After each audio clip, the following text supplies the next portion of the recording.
Hello, students. Well, we're at 10.3 as we continue talking about civil liberties. We're going to be talking about protecting individual liberties. The Second Amendment protects the rights to keep and bear arms so you can go hunting.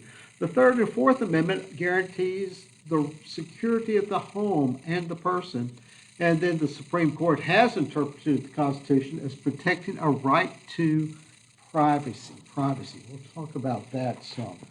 Um, and also, the Constitution guarantees what is called due process. We'll look at due process and talk about two types of due process.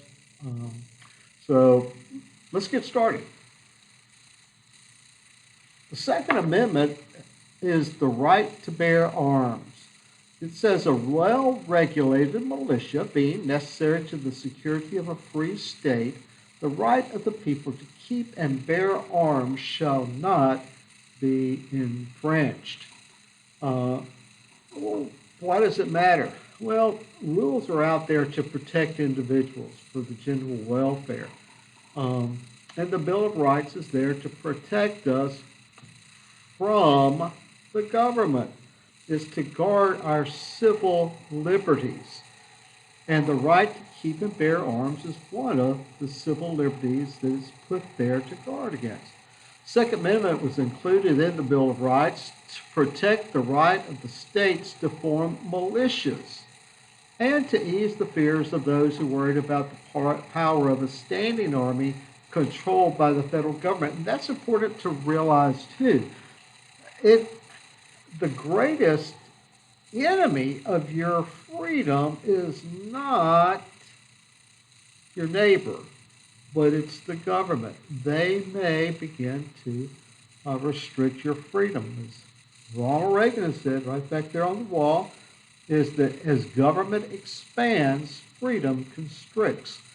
And so the right to keep and bear arms was thought to be foundational to your right to protect yourself.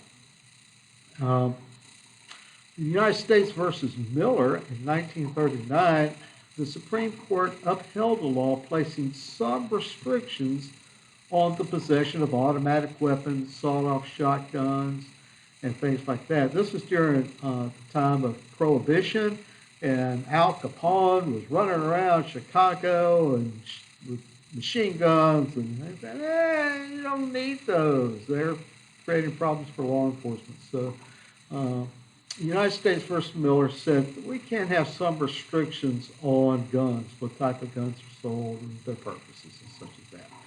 And one case that's not mentioned in your text is D.C. versus Heller, and you need to be familiar with that. That was in 2008. Situation was Heller was a police officer in the District of Columbia. District of Columbia had a rule, a law, that said you cannot own a handgun. You can't get a permit to own a handgun, but it's only good for 1 year and has to be renewed. Well, Heller, who was a policeman in the District of Columbia, applied for a permit to have a handgun at home. He had one for the job, but he wanted to have one at home, and he was denied. I don't know why, but he was denied permission to have a handgun, a personal handgun, to keep at home. So he sued, and he won. Long story short, 5-4 ruling. The Supreme Court said, yeah, for self-defense, you can have a handgun at home or on your person. And then that came in McDonald versus Chicago. McDonald versus Chicago in 2010. The Supreme Court incorporated that right to have a handgun, the right to keep and bear arms, to the state. Chicago had a ban on handguns, so you can't own a handgun in Chicago. And it was McDonald and some others contested that law and won again 5-4 to keep and bear arms, so that you have a handgun to protect yourself. You can view that. And then the Third Amendment, the housing of soldiers. No soldier shall, in time of peace, be quartered in any house without the consent of the owner, nor in time of war but in a manner to be prescribed by law. Now, that hasn't come up really. We haven't had that Third Amendment challenged, and it stands pretty secure. It's the idea that you do have some privacy, that you stand secure in your own home. And it grew out of course, you know this, the British had quartered soldiers in homes prior to the Revolutionary War, and this uh, the Constitutional Congress said, yeah, we're not going to have that again. And so they put that in there as Third Amendment, but we really haven't had a problem with that. The Fourth Amendment is a protection from unreasonable searches and seizures. If you want to remember that, Fourth Amendment, searches and seizures. It says the right of the people to be secure in their persons, houses, papers, and effects against unreasonable searches and seizures shall not be violated, and no warrant shall issue but upon probable cause, supported by oath or affirmation, and particularly describing the place to be searched and the persons or things to be seen. So you can't have a general search warrant that says go search the place. You have to enumerate, you have to list what is going to be there. And that has been challenged some. The Fourth Amendment is there as a reaction against the writs of assistance, which were issued by the British, a wide range of power. They could just turn these writs of assistance out and said, here's one for you, here's one for you. And the British soldiers could go into homes, search them, look for contraband, look for weapons, etc. Our founding fathers said, not a good idea. We don't want government doing that. And there has to be probable cause. In other words, you can't just go into a house for no reason. You got to have a probable cause that there was a crime committed, or there is a crime being committed before the police authorities can go in there. And also search and seizure. A search warrant is a document that gives police legal authority to search private property. And in the Arizona versus Hicks case in 1987, it said that you can't just go around looking to find some evidence. That evidence, without a search warrant, has to be in plain view. So, for instance, if they stop you, you're driving your car, you get pulled over, and the police officer says, I think you've got drugs in this car. Well, if there are drugs laying there on the front seat, he can go in, arrest you now. But if there are drugs in the trunk, he cannot go in the trunk to look for those drugs without a search warrant. Now, he may ask you, sir, would you open your trunk? And if there are illegal, you've got a gun back there that's not registered, whatever, you don't have to open it. You can leave it there. That has to be in plain sight in order for it to be evidence used against you, or they have to have a warrant. Exclusionary rule means that evidence that is obtained illegally may not be used against a person in court. So let's say they go in and they say, sir, would you open your trunk? And you've got a machine gun in there, and it's not registered in the state of Georgia. You have it illegally. They say, sir, would you open your trunk? And you say, no, officer, I'm sorry, I'm not going to open my trunk. Well, then you don't have to. Or let's say he goes in and he says, well, I'll open it for you. Step out of the car. And he opens the trunk. He goes and finds the machine gun. He arrests you. Well, they come to the court trial, your court trial, and they say, he had a machine gun in his trunk. Well, he can't say that. That is exclusionary. He obtained that machine gun illegally. So that evidence cannot be used against you in a court of law. Matt v. versus Ohio is a very important case. And we won't get into it. It's a really fascinating case. But they go into a house of a lady in Ohio. and they are looking specifically for some gambling paraphernalia, some things that have been used, and they find pornography in the house, and they charge her. Well, it goes all the way up to Supreme Court. Supreme Court overturns it, says, you can't just go into a house looking for some kind of evidence, even if you have a warrant, which is not.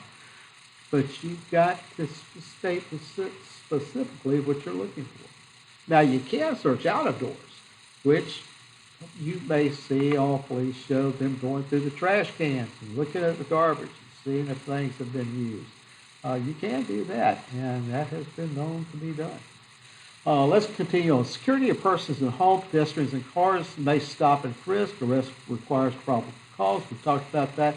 How about electronic communications? Fourth Amendment applies to new means of communication as well as one's papers. Olmstead versus United States said wiretapping was legal. Look at that back in 1928, a few phones. But in Katz versus United States in 1967, when everybody had a phone, wiretapping required a warrant. And now we have cell phones. What do you have to do to get, you still have to have a warrant to tap into cell phones. But, however, some of that changed in 2001 after 9/11. The U.S. Patriot Act gave government wider latitude in searching telephones and email communications, as well as business, medical, and library records. And eventually, some of that was ruled unconstitutional and done away with.